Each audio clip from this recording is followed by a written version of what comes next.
वंदना बंटी जी। वंदना बंटी जी। बोलो। बंटी जी, पंचदान उपादान स्कंद के बारे में जरा बताइए। क्या हम पंचदान जो स्कंद है, पंच स्कंद, उसको अलग अलग करके देख सकते हैं क्या?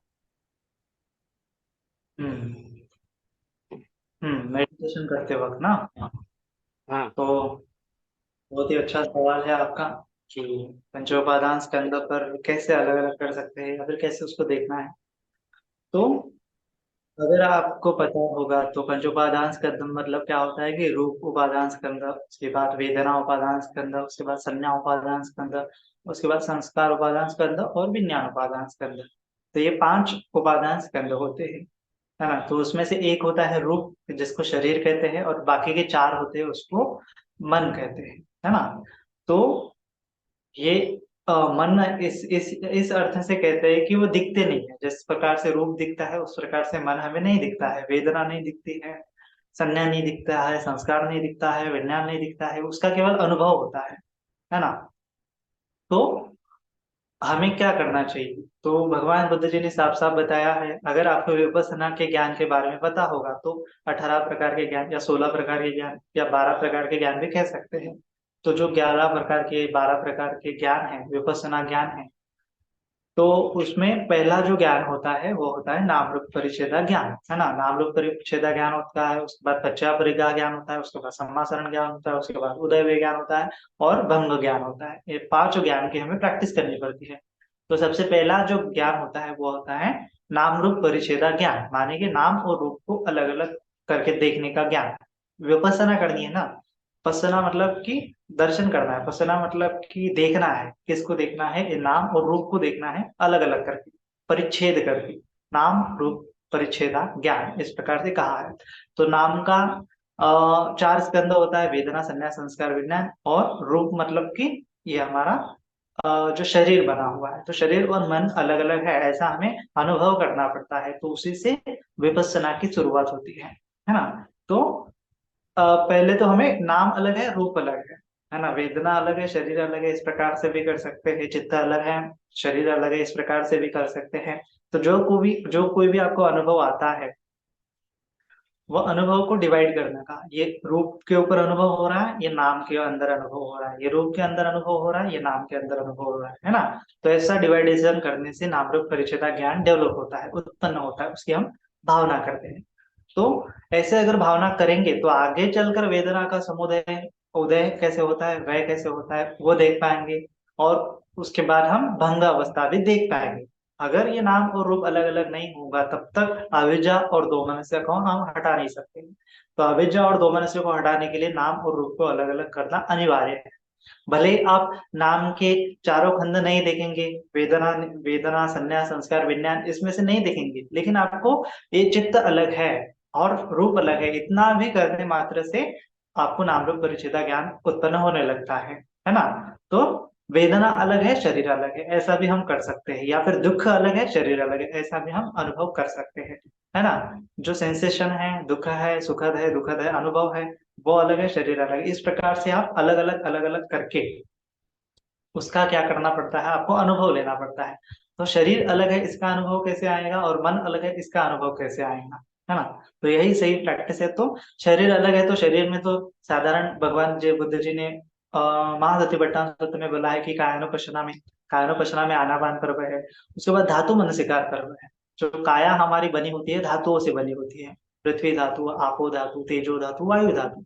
तो जब भी कोई काया पे अनुभव होता है तो वह क्या होता है, मात्र पृथ्वी धातु। जड़ अनुभव होता है, जड़ संवेदना होती है तो पृथ्वी धातु है। तरल होता है तो जल धातु है। जलन सी होती है तो अग्नि धातु है। हल्कापन होता है तो वायु धातु है। तो ऐसे अनुभव को हम कैटेगराइज करेंगे। जैसे भी वेदना उत्पन्न होती है कैटेगराइज करेंगे कि शरीर पर अलग प्रकार से अनुभव हो रहा है। शरीर मतलब कि जड़ हो रहा है, कहीं तरल हो रहा है, कहीं जलन हो रही है, कहीं हल्का हल्का लग रहा है। तो ये हो रहा है कायानुपशना, ये हो रहा है रूप का हमने परिच्छेद कर दिया। और नाम का परिच्छेद कर दिया का मतलब क्या है कि नाम में जो रिएक्शन करने का स्वभाव है, नाम में जो सुख अनुभव करने का स्वभाव है, नाम में जो चित्त में जो सुख और दुख अनुभव करने का स्वभाव है, सौमनस्य और दोमनस्य अनुभव करने का स्वभाव है, उसको अलग कर दिया। है ना। तो जैसे ही वेदना होती है तो वेदना में रूप अलग है, नाम अलग है। वेदना में रूप अलग है, नाम अलग है। ऐसा करने मात्र से जो सोमनस्य और दोमनस्य चित्त के संस्कार है वो क्या हो जाते हैं, कम कम होने लगते हैं। चित्त के संस्कार वहां पे गिरने लगते हैं। उपादान जो बना हुआ होता है दोनों के बीच में वो गिरने लगता है। उपादान का मतलब क्या है कि नाम और रूप को एक देखना। उपादान का अर्थ क्या है कि एक देखना। जिस प्रकार से ग्लू होता है ना, ग्लू होता है ना, जो चिपकाव का काम करता है, चिपकने का काम करता है, चिपकना उसका स्वभाव होता है। उसी प्रकार से नाम और रूप का जो उपादान होता है वह हमें दुख लाता है। हमारे शरीर और मन के स्तर पर दुख की निर्मित करता है। लेकिन जैसे ही हम ये नाम और रूप का अलग अलग करेंगे वैसे ही उपादान खत्म हो जाएगा। उपादान का अर्थ ही एकत्र है। और एकत्र करने से उपादान खत्म हो जाता है। एकत्र नहीं है, अलग अलग है ऐसा देखने मात्र से उपादान वहां पे टूटने लगता है, छूटने लगता है। जैसे ही उपादान छूटने लगता है वैसे ही दुख जो है, दुख वहां पे टूटने लगते हैं, खत्म होने लगते हैं, दुख का निरोध होने लगता है। तो इसीलिए विपස්සना की पहला ज्ञान, पहली सीढ़ी यही है कि नाम और रूप को अलग अलग करके देखना। उसके बाद फिर उदय व्यय है, भंग है, तो वो आगे की अवस्था है। लेकिन दुख मुक्ति के लिए आपको नाम और रूप अलग अलग करना देखना ही पड़ेगा। तब जाके आपको जो सोमनस्य है, दो मनस्य है, अभिज्जा है, या फिर दो मनस्य है ना, आसक्ति का स्वभाव है, दुख भोगने का स्वभाव है, वो क्या होने लगेगा, दूर होने लगेगा। है ना। तो जैसे ही साधारण भाषा में कहेंगे कि नाम और रूप एक है ऐसा अनुभव आता है तो वहां पे भोक्ता भाव होता है। भोक्ता भाव का मतलब कि ये जो नाम है ये रूप को अपना समझ लेता है तो भोक्ता भाव है ना। लेकिन जैसे ही उसको अलग अलग कर लिया तो दृष्टा भाव बन जाता है। नाम और रूप अलग अलग है तो जैसे ही दृष्टा भाव बन जाता है उसमें भोग जो है, अविद्या खत्म हो जाती है। दुख पीड़ा जो है खत्म हो जाता है। अविद्या और तो मनस्य पीड़ा, अविद्या और पीड़ा, है ना।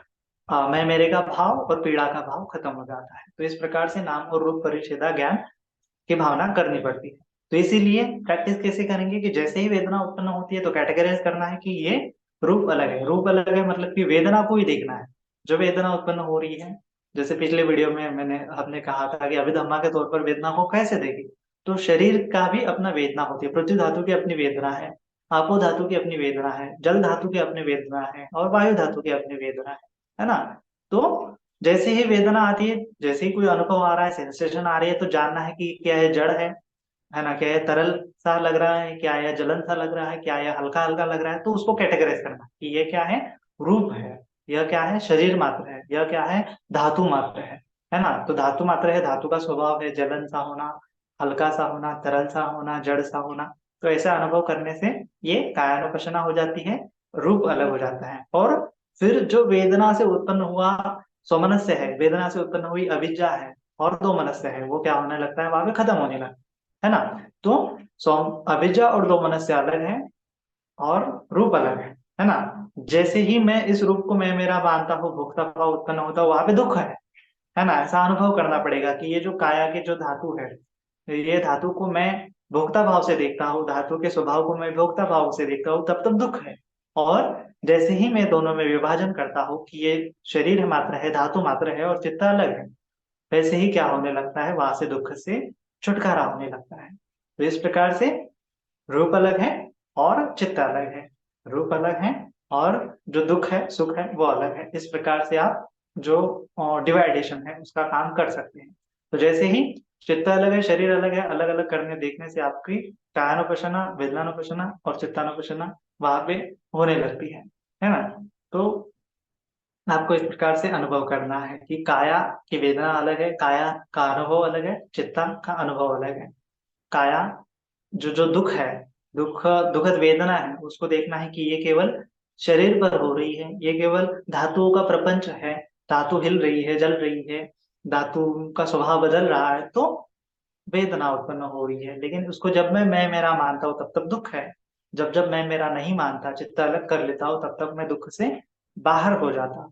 तो यह क्या है, नाम रूप परिच्छेदा ज्ञान है। उसकी ज्यादा से ज्यादा हमें भावना करनी चाहिए। जब नाम रूप की ज्यादा से ज्यादा भावना होने लगती है तो कायानुपश्यना, वेदनानुपश्यना की भावना होने लगती है। फिर पश्चापरिग्रह ज्ञान उत्पन्न होने लगता है कि किस प्रकार से। पश्चापरिग्रह का मतलब क्या होता है कि इस वेदना को मैं मेरा, इस काया पे जो हलन चलन हो रही है, उस वेदना को मैं मेरा माना तो क्या होने लगता है, दुख है। कारण जाना दुख का, और जैसे ही इसको चित्त अलग मान लेता हूँ, शरीर अलग है, चित्त अलग है, वेदना अलग है, चित्त अलग है, ऐसा मान लेता हूँ, वैसे ही क्या होने लगता है, मैं दुख से छूटता हूँ।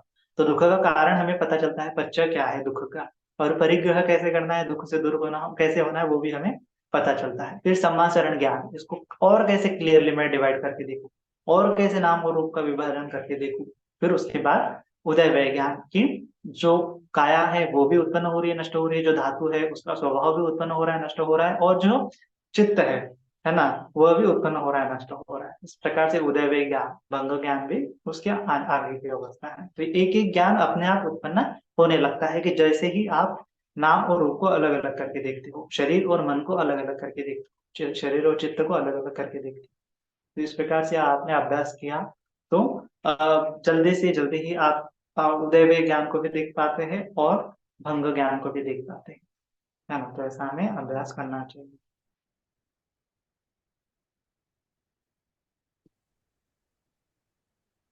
वंदना भी बनते जी।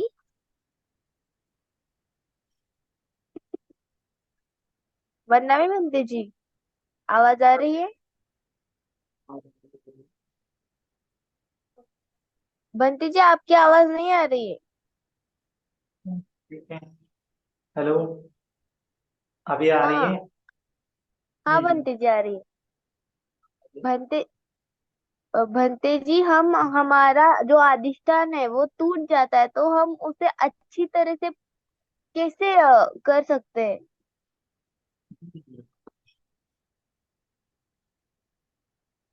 तो ठीक है, अधिष्ठान को पूरा करने के लिए आपको क्या होना लगता है, सम्यक दृष्टि की आवश्यकता लगती है ना। जैसे कि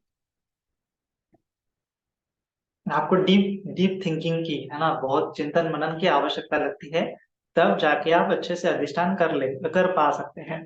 अगर जैसे पढ़ाई का अधिष्ठान कर लिया कि मैं अभी 1 घंटा पढ़ूंगी ही पढ़ूंगी, या फिर 2 घंटा पढ़ूंगी ही पढ़ूंगी, तो बैठने मात्र से, ऐसा कहने मात्र से अधिष्ठान नहीं होने वाला होता है ना। हम फिर क्या होता है कि हम बैठते हैं, आधा घंटा बैठते हैं, फिर से क्या होने लगता है, फिर हमारा मन भटकने लगता है, हमें दूसरा काम करने का मन वहां पे होता है, हमारा चित्त भटकता है, तो चित्त भटकता है तो अधिष्ठान हमारा टूटने लगता है, क्योंकि चित्त जो है दूसरी चीजों में आसक्त होने लगता है ना। जैसे बाहर जाना, खेलना, मोबाइल देखना, ऐसी चीजों में चित्त आसक्त होने लगता है।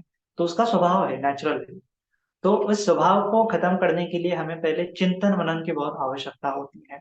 किसी भी चीज का अगर आपको अधिष्ठान लेना है तो उसके पहले आपको डीप थॉट प्रोसेस, चिंतन मनन करना पड़ेगा। जैसे कि ध्यान का अभ्यास है, या फिर पढ़ाई का भी अधिष्ठान है, तो पढ़ाई का अधिष्ठान करने से आपको सोचना पड़ेगा, है ना, चिंतन मनन करना पड़ेगा कि मैं जो है कितना टाइम मेरा वेस्ट कर रही हूँ, है ना। मैं मतलब दिन भर में इतना टाइम होता है मोबाइल पे लेके जाती हूँ, जबकि मुझे ज्यादा से ज्यादा पढ़ाई करनी चाहिए। मैं पढ़ाई में अच्छा नहीं हूँ, या फिर मुझे पढ़ाई में और बेस्ट देना है ना। टेस्ट नजदीक आ रही है, परीक्षा का लोड है, मुझे सिलेबस कवर करना पड़ेगा, तो मुझे ज्यादा से ज्यादा पढ़ना पड़ेगा। अगर सिलेबस कवर करने के लिए मैं 2 घंटा नहीं पढ़ूंगी, 3 घंटा नहीं पढ़ूंगी, तो मेरा सिलेबस कवर नहीं हो पाएगा। इस प्रकार से डीप थिंकिंग प्रोसेस करने के बाद, है ना, अगर मैंने पढ़ाई नहीं की तो मतलब कितना उसका बुरा इम्पैक्ट हो सकता है, टेस्ट में, रिजल्ट में, फिर आगे लोग कैसा होगा मेरा भविष्य। तो भविष्य के बारे में भी थोड़ा सोचना होता है। और अगर पढ़ाई करूंगी तो क्या हो जाएगा कि मेरा टेस्ट में अच्छे मार्क आएंगे, फिर मैं अच्छे से कुछ भविष्य में कर पाऊंगी, इस प्रकार से, है ना। पढ़ाई की अच्छाइयाँ, पढ़ाई की बुराइयाँ, या पढ़ाई नहीं करने की बुराइयाँ क्या है, पढ़ाई करने की अच्छाइयाँ क्या है, इसके बारे में आपको सोचना पड़ेगा। तब जाके अधिष्ठान करने का बल आता है ना। वही मेडिटेशन के बारे में भी है, भगवान जी ने समझाया है कि दुख बोध होना अनिवार्य है ना। जब तक आपको दुख बोध नहीं होगा तब तक इस संसार से छूटने का मन आपका नहीं करेगा, है ना। तो इसीलिए इस संसार को देखो, है ना, संसार कैसे जर्जर हो रहा है, बूढ़ा हो रहा है, अनित्य है, क्षणभंगुर है, मरण धर्मा है, दुख धर्मा है। ऐसा देखने के पश्चात इस संसार से छूटने का कोई जो व्यक्ति है वो अधिष्ठान ले सकता है कि मुझे इस संसार में नहीं रहना है, मुझे तो छूटना है, मुझे तो निर्वाण प्राप्त करना है। उसको बोध उत्पन्न होगा, और फिर बोध उत्पन्न होने के बाद वो उस दृष्टि के चलते, उस डीप थिंकिंग प्रोसेस के चलते एकदम इजीली अधिष्ठान कर पाएगा मेडिटेशन करने का। कि उसको एक सामने एक गोल होगा कि अगर मैं मेडिटेशन नहीं करूंगा तो मैं मुझे दुख ही दुख मिलेगा, अगर मैं मेडिटेशन करूंगा तो मुझे सुख की दिशा में, निर्वाण की दिशा में जाऊंगा। तो ऐसे करते हुए वो फिर मेडिटेशन करने का अधिष्ठान लेता है, तब जाके वो अधिष्ठान सफल होता है। अगर वो आगे पीछे सोचेगा नहीं, कॉन्सिक्वेंसेस सोचेगा नहीं, उसके प्रोस क्या है कॉन्स क्या है ऐसा सोचेगा नहीं, है ना, गंभीर पन्या से उसको देखेगा नहीं, तब तक वो अधिष्ठान नहीं हो पाएगा। इसलिए अधिष्ठान के पहले प्रज्ञा आती है, अधिष्ठान के पहले चिंतन मनन आता है, सम्यक दृष्टि आती है, सम्यक संकल्प, सम्यक संकल्प के पहले सम्यक दृष्टि आती है। इसका यही अर्थ है कि हमें पहले दृष्टि उत्पन्न करनी होगी, हमें क्या करना है क्या नहीं करना है, फिर क्या हम जो कर रहे हैं उसमें हमें लाभ क्या है, हम अगर नहीं करेंगे तो हानि क्या है। इस प्रकार से हानियों को देखते हुए आदि ना हो, है ना, मतलब उस तरफ नहीं जाने का मन करेगा, दुख की तरफ नहीं जाने का मन करेगा, है ना, फिर हम आलस से छूटते हुए मन क्या होगा, उत्साहित होगा कि मुझे सुख की दिशा की तरफ जाना है, मुझे उज्जवल भविष्य की तरफ जाना है। तब जाके चित्त में एक मोटिवेशन तैयार हो जाएगा, सम्यक दृष्टि के साथ एक अच्छे से मोटिवेशन तैयार हो जाएगा, और चित्त जो है सही संकल्प के साथ अधिष्ठान कर पाएगा, है ना। तो ये प्रोसेस होती है अधिष्ठान करने की। उसके बाद हम लॉन्ग टर्म तक अधिष्ठान कर सकते हैं। अगर अधिष्ठान नहीं हो रहा है तो बार बार उस चीज को याद करो, है ना, कि जिससे आपको मतलब पढ़ाई नहीं करने के कारण आपको कितनी मुसीबतों का सामना करना पड़ा, और पढ़ाई करने के बाद आपको कितने अच्छे से चीजें मिल गई है ना, जैसे टीचर ने आपको अप्रिशिएट किया, क्लैपिंग की आपके साथ, सबने आपकी प्रशंसा की, ऐसे अच्छी अच्छी चीजें आपको मिलती है। लेकिन पढ़ाई नहीं करी, फेल हो गए, तो बाकी के बच्चे भी आपको चिढ़ाते हैं, टीचर लोग भी सपोर्ट नहीं करते, पेरेंट्स लोग भी आपको धिक्कारते हैं। तो इस प्रकार से आपको ये सब चीजें सोचते हुए पढ़ाई करने का अधिष्ठान करना चाहिए, संकल्प करना चाहिए, तब जाके वो संकल्प पूरा होता है ना। तो इस प्रकार से हमें संकल्प करना चाहिए।